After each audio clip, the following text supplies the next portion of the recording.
Vous savez que j'ai une admiration folle pour les cinéphiles, et quand on leur demande de parler d'un film, généralement ils ne se souviennent pas du film. Alors ils peuvent vous parler du scénario, mais le scénario, on peut le connaître sans avoir vu le film. Ils peuvent vous parler des acteurs, du nom des acteurs, mais on peut le savoir sans avoir vu le film, du réalisateur, etc. Mais en fin de compte, ils tournent autour du pot, et en réalité, pour parler réellement du film, il ne faut pas trop compter sur eux. À part de dire ah c'était bien, c'était pas bien, nanana, je me suis ennuyé. Bon. Et donc finalement, on est un peu avec des fumistes. Hein. Bon, alors parce que pour connaître le résumé d'un film, il n'y a pas besoin d'avoir vu le film. Hein. Vous lisez l'officier des spectacles, il y a un résumé de quelques lignes.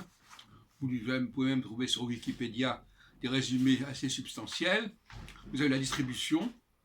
Rien ne prouve que la personne a vu le film. Et elle-même, je crois que les seuls cas où on peut parler avec des gens d'un film, c'est au moment même où ils ont vu le film, c'est-à-dire juste après avoir vu le film. Et j'ai l'impression que, au bout de quelques jours, vu souvent qu'ils voient beaucoup de films d'ailleurs, eh bien, le souvenir du film devient très vague, et ils ne sont pas capables, entre eux d'ailleurs, parce qu'ils ne s'en souviennent pas, quand ils commencent à discuter entre eux, alors là, c'est même pas la peine, ils ne se souviennent pas de ce que c'était le film. Il faudrait le revoir tout de suite, le remettre, le remontrer pour pouvoir discuter du film. Parce que le cinéma, c'est ingrat le cinéma, c'est-à-dire on peut pas, les gens la plupart du temps, ils vont pas dans les cinémathèques comme on va dans une bibliothèque. Dans une cinémathèque, on vous donne, d'ailleurs le mot cinémathèque est un mot abusif, parce que dans une bibliothèque, on ne vous fournit pas les livres.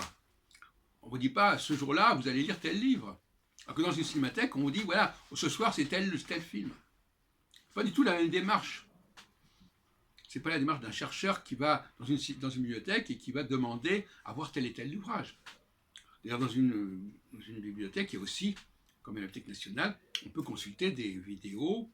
Mais qui est-ce qui va faire ça? Ces gens-là, ils disent voilà, on va à la cantine, quel est le menu aujourd'hui? Ah ben je prends ça, ça va pas plus loin. Donc le niveau, peut-être que c'était au différent aujourd'hui, il y a 40 ans ou 50 ans à l'époque des ciné-clubs, mais le niveau des cinéphiles aujourd'hui est extrêmement faible. Et la seule chose qu'ils sachent, c'est le nom des réalisateurs, le nom des comédiens, le résumé des scénarios, mais tout ça, c'est pas vraiment l'appréhension, la connaissance du cinéma et du film.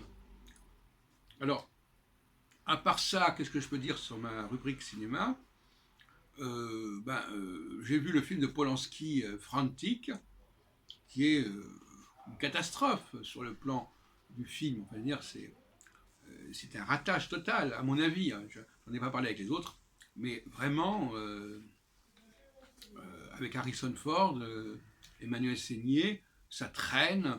Il y a une vague histoire de mâles ou de valises qui se sont interchangées et qui provoquent le kidnapping de la femme. Parce qu'il y avait sur la valise qui avait été échangée, il y avait le nom de la femme et de l'auteur, etc. Enfin, bon, c'est pas tout à fait digne de l'œuvre de Polanski. Si vous avez des réactions à ce sujet, je vous écoute.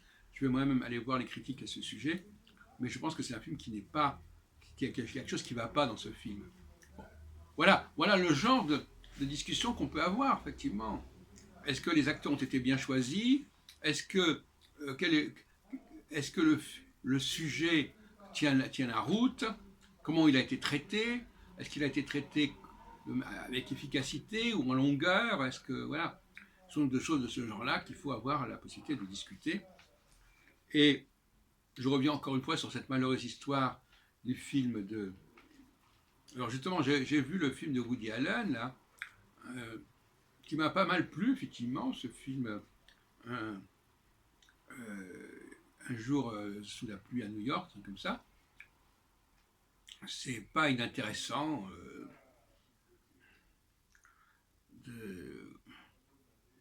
On avait vu justement avant l'ancien film Le Crime et Daily, qui est très bonne traduction, est catastrophique. Puisque crimes, c'est en français, ça veut dire en réalité, crime, ça veut dire aussi les délits. Et délit, en réalité, 10 mineurs, ça ne veut pas dire délit, ça veut dire, ou alors ça veut dire dans quel sens? Ça veut dire les manquements, les défaillances comportementales, misbehavior, etc. Et bon, alors, voilà où on en est. Il faudrait repenser la question du rapport au cinéma dans les cinémathèques, etc.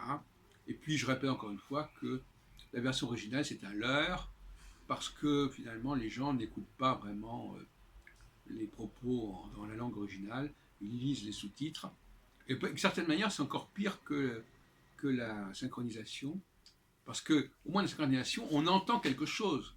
On entend quelque chose, même si c'est pas la voix de l'acteur, on entend quelque chose, et donc on réagit, on sent les choses.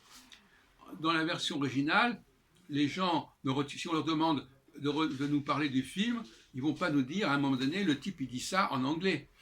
Hein, ils vont dire, ils vont parler de ce qui a été écrit. Voilà. Donc on passe de la parole à l'écrit. Donc là aussi, il y a un problème avec la VO.